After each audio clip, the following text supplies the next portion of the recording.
And welcome back, YouTube, to another episode of Life in Prison. My name's Zach, and today we're going to be talking about is prison riots and shakedowns. So for any of you that's new, what I want you to do, go ahead, hit that subscribe button, hit that bell notification button so you're first informed when I upload. I try to upload at least once a week. So, back in November 18, 2013, there was a riot at Huttonsville Correctional Center. In most prison riots, it's inmate on inmate. Now, in this situation, it was the inmates versus the COs, more or less. This wasn't something that was planned, okay? So, back in November, there was a bad storm, and the power started going out. So what happened was, the power went out multiple times. Whenever the power shuts off, we know that it takes about 2 minutes for these systems to reboot because there's 14 cameras up on B2 on the gang unit. So the unit, it's 2-tier, top, bottom, and it runs long ways. 15 cells, 15 top, 15 bottom. Left side is all bottom cells, all double cells for all the people that have cellmates, and then the top left above them, and then top right, and then bottom right is all single cells for the single cell individuals that are classified as 5, such as myself. So after the 4th time, when the power went off for 15 seconds, people started clicking up, they started joining up, you know what I'm saying? This does not happen, ever. It's completely dark, okay? Black as fuck. Cameras do not work, and with there being different gangs and organizations up on this gang unit, there's always tension, and with opportunities like this, anything happens, so you want to be as safe as you can.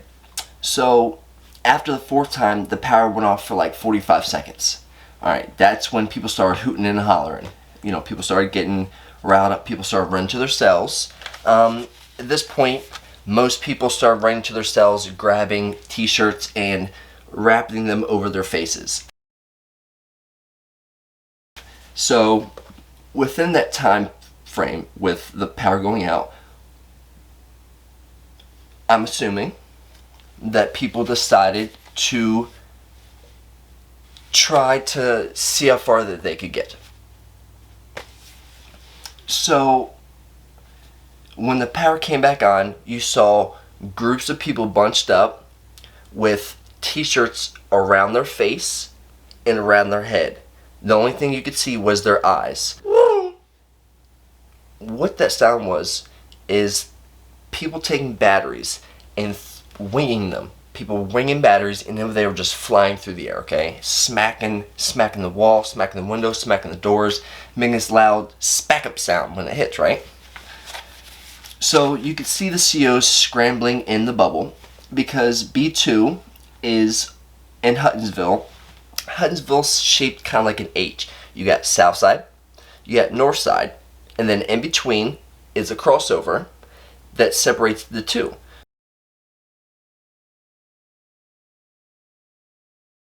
So on north side, it's dorms 8 through 10.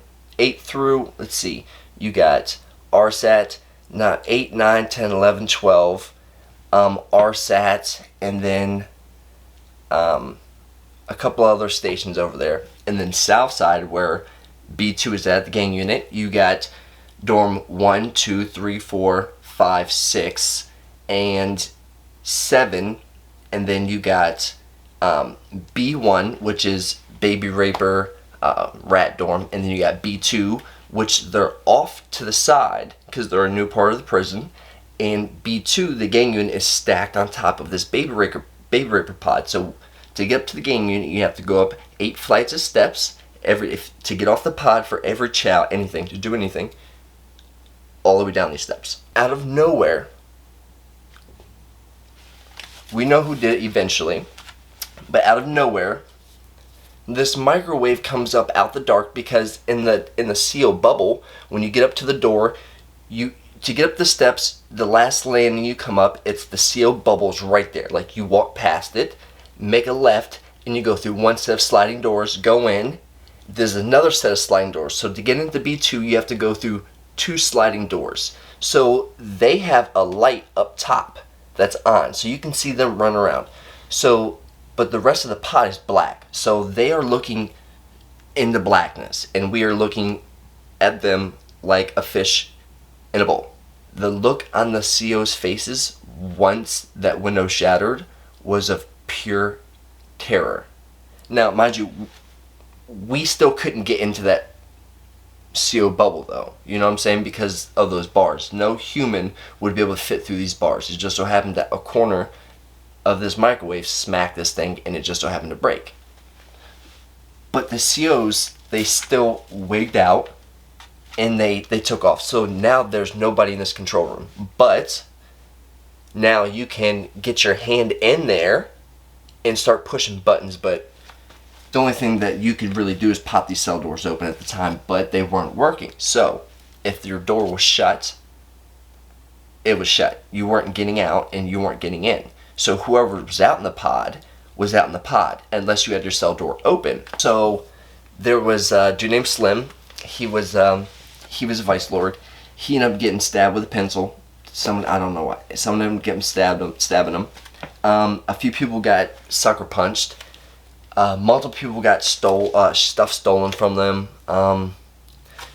The cameras were broken off the walls with broomsticks. Let's see. The TVs were smashed. I don't know why they smashed the TVs, because now, after that, everything's said and done, it took the counselors forever to get new TVs. So when you bust other people's stuff, that's how they do their time, now you fucking with other people's time. So with people doing stuff like that, fucking with TVs that they don't watch, now when people see this happening, yeah, people definitely got fucking sucker punched. Like, people really got fucked up during the situation.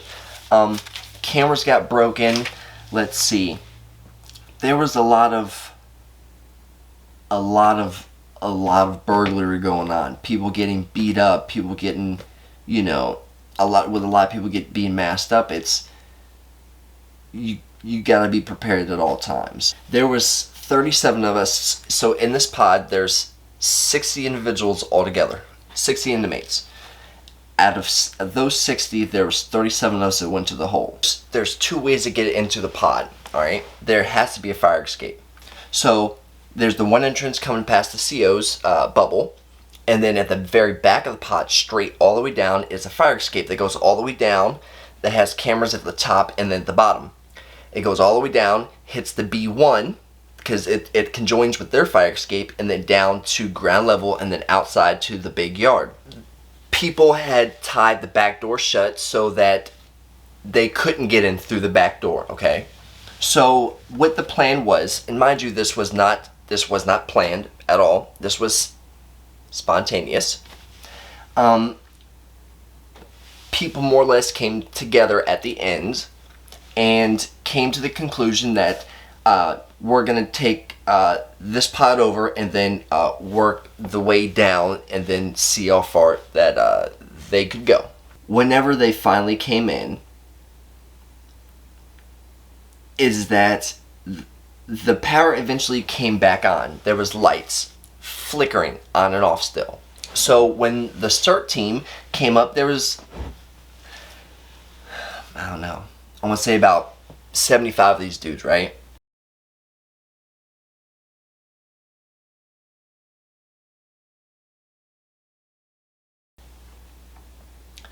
When they came in, they were fucking ready. They had, obviously, the shields. These shields were electric, so if you were to touch them, they would zap the fuck out of you.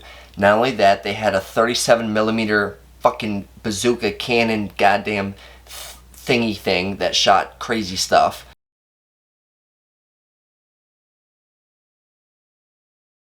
They had, obviously, tasers. They had multiple dogs. They had beanbag shotguns. They had paintball guns. They had the whole kit and caboodle, okay?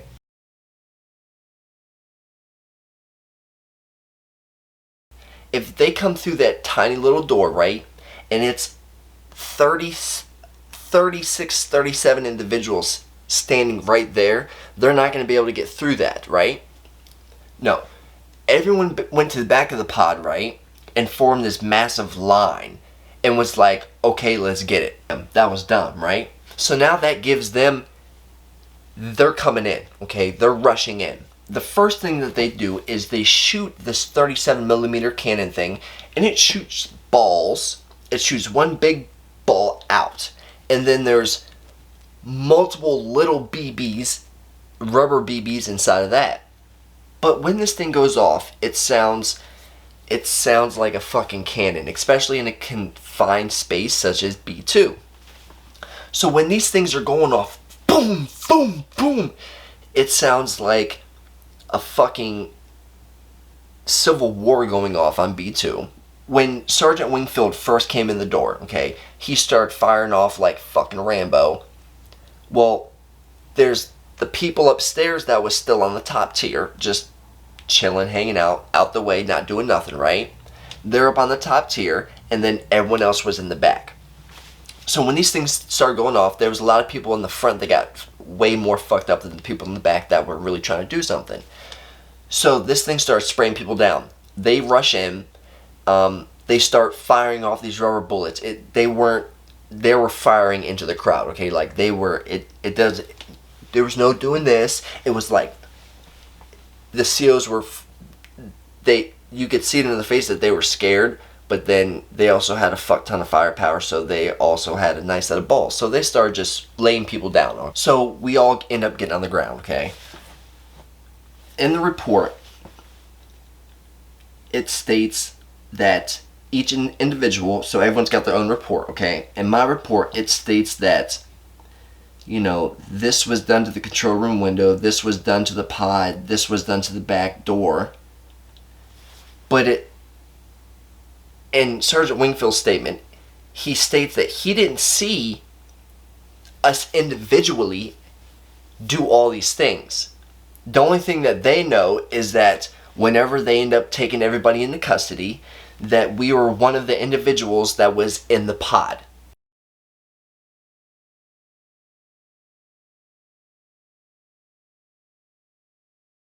Itself, in general. Nobody was seen. There was 2 people that were seen doing specific things. I'm not gonna... 2 people were seen doing certain things, okay? But the rest of us, they weren't aware of anything. I was in the hole for about 10 months that time. For that situation, I was in the hole for 10 months for that. There was people that was in the hole a little bit, you know, a little bit shorter. A couple people were in the hole for a little bit longer. We fought the appeal. First, it goes through magistrate court there at the prison, and then it goes to outside court, and then to the Supreme Court. Well, unfortunately, it got stopped on the outside courts. Obviously, we all pushed it, and, you know, I keep my paperwork for everything. Sometimes stuff gets thrown away, and sometimes stuff gets destroyed, but most of the time I keep all my... That's one thing you always want to do. Whenever you do prison or jail time or anything, whenever you get incarcerated, right, you always want to keep your paperwork and documentation. You don't know who you are. They're going to ask you, why are you there, and what have you done? I have most of my write-ups. There's a few that I don't have, and there's a few that, you know, just didn't get wrote up for, but I have most of my stuff. Another thing in prison that they're infamous for, and it's kind of an excitement for the COs, it's whenever they do shakedowns. They have the Cert team.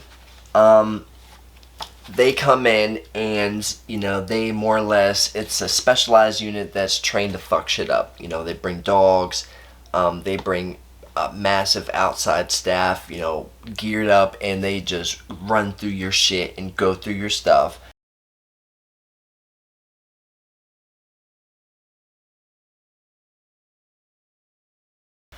If you're walking down the hall when they come in, you getting stopped. pulled over, more or less. That's what they call it. When you walk down the hall and they're like, come here. They put you against the wall, hands against the wall, feet spread, and they're going to do a pat down. They're going to run your shit. What do you got? What's in your pocket? What's this? Why do you have this? Oh, okay, you got this. Handcuffed straight to jail. And then if you're up on the pod, being on a gang unit or being up in a lot of these maximum security prisons, they do regular shakedowns, especially if there's a lot of stabbings, if there's a lot of killings, if there's a lot of knives, if people are known to have a lot of knives, you'll be more targeted and they'll fuck with you more than a lot of these other people, okay? That's why I keep telling people, if you don't put yourselves in situations where you'll have to have a weapon at all times, as protection to keep it a fair fight, especially if someone else has a knife also, you won't put yourselves in these circumstances, then you won't have to be pulled over, or you won't have to be rode up, or you won't have to get a stabbing charge, or you won't have to stab somebody, or you won't have to go to the hole and then stay in prison longer, and then you'll never get out, and then you lost, right? So whenever they do these shakedowns, they ransack through everything, alright? Well, there's a few times where I've been hit, alright?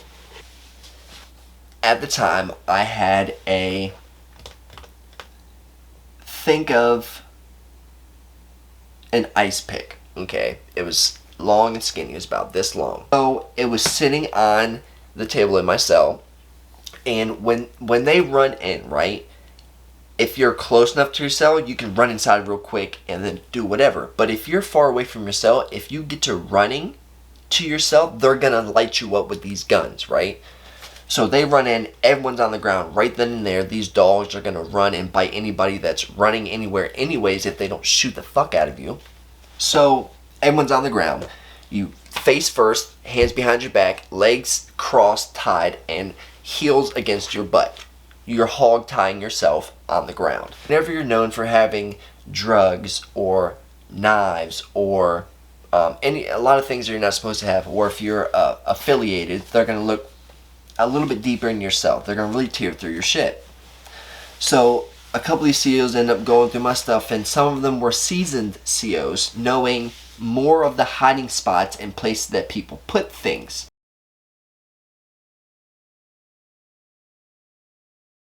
It was actually back in October of 2014.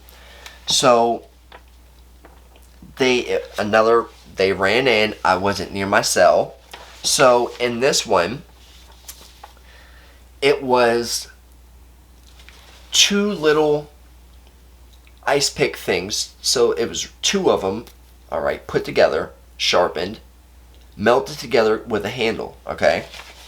So, and then I had two, from previous video, I talked about working in the kitchen and getting a hold of these plastic knives. They were thick plastic knives that can be sharpened down, and when you then walk through the metal detector, or if they wand you and scanned you down, it wouldn't go off. So you'd therefore be able to walk around with a knife on you that would go undetected.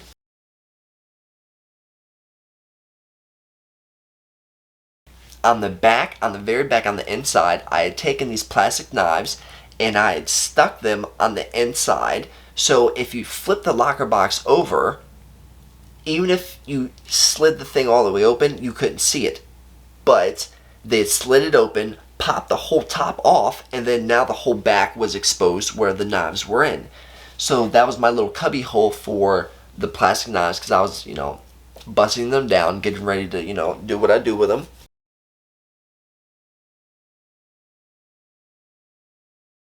And so they hit me with the double banger, and then the two knives taped to the inside of my locker box, and you going straight to the hole for that. Whenever they run down on you, right, in the hallways. So if you're known, to be associated, whatever, like I said, you're targeted. So back in October 2015, I was in the pod, right? And so there's this pod counselor. His name was Thompson, Les Thompson. He was a big dude, always sweat. Like, he was a massive dude, always sweating, nice, and he hated gang members. Okay, he did not like them at all. So he did anything and everything to try to get him locked up, and kicked off his pod because B2, B1 and B2, that was his pods. He ended up telling a CO. He ended up getting me pulled over, right? Patted down, and they end up finding a piece of paper on me, okay? They end up doing a test on it, and it ended up testing positive for K2. As I said, at the time, K2 is, it was hitting heavy. People was getting in the mail, and it was a big seller. It still is in certain states, but West Virginia got shut down. Back in August of 2015, they ended up running down in my cell. Obviously I got all my seizure reports, the incident, so I'm going to throw it up there for you, obviously. But they ended up finding a piece of paper that had what appears to be drug info on it. I don't know where they get any of this. With the info, they got a paper with a list of names, and a paper that says white boy wash laundry and prices, and a piece of paper that it appeared to have Greek and Hebrew letters on it. This is back in February of 2016. This is actually the reason why they shipped me from Huttonsville up to Mount Olive. Back in February 2016, there was a CO that was apparently watching the cameras. Brian Scott, that was the CO's name. He said that he observed me passing an unknown. He saw me passing an unknown item to another inmate, a black dude named Wade. Well, whenever Wade had went down from medical, down the steps, and then past the front of the prison control room, they end up pulling him over, patting him down, and they end up finding a captain, end up finding 5 white pills on him that were later identified as Buspar.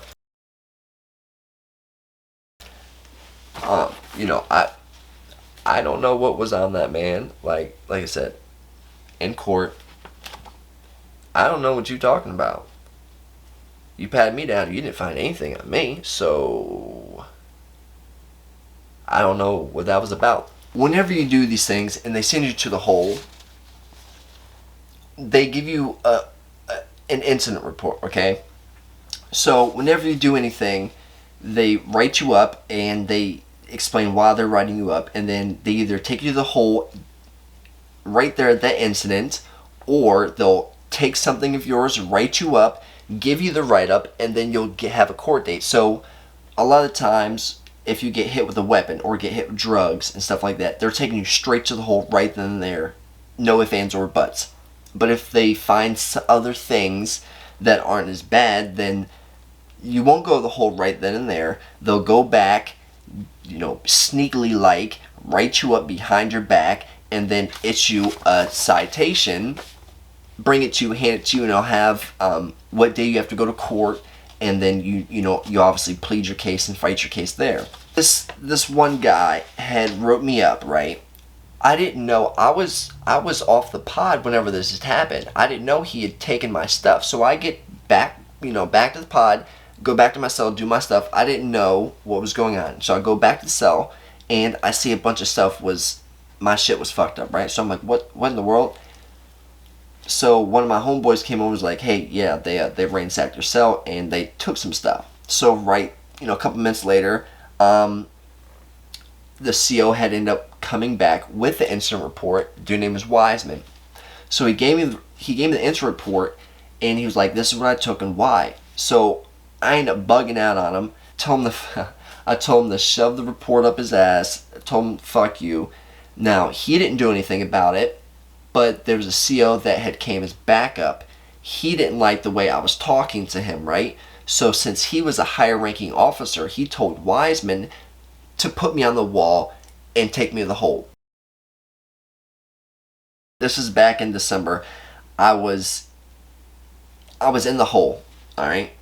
I was in the hole for, I forget what situation. I was on the top tier.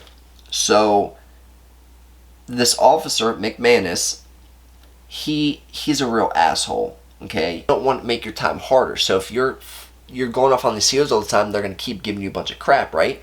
So before I learned all that, I was going in on the COs, doing dumb stuff. So I end up, whenever you're in the hole, they give you these really, really big bars of state soap, okay? So he had walked top tier, we got into it, and then when he left and walked down below, I'd taken this bar soap, weighing it, like I flung this bar soap underneath my cell, because there's about a gap about this big from the bottom of your cell door to the ground. Smacking him in the head.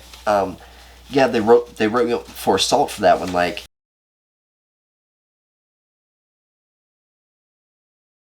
getting toward the end of my sentence, I realized that, I don't need to make a name for myself. For one, because I already had a name. As I said before, I wasn't a feared person, but I was respected. Everyone's got a story. Everyone's been somewhere in life that you've never been. So, if you listen, you might be able to learn something so that if you ever do come up into these circumstances, then you'll be able to swerve around them and not have something negative go on in your life. Is hit that subscribe button. Go ahead, hit that bell notification button so you're first informed when I upload. As always, I send my utmost love, loyalty, and respect. Have a good day.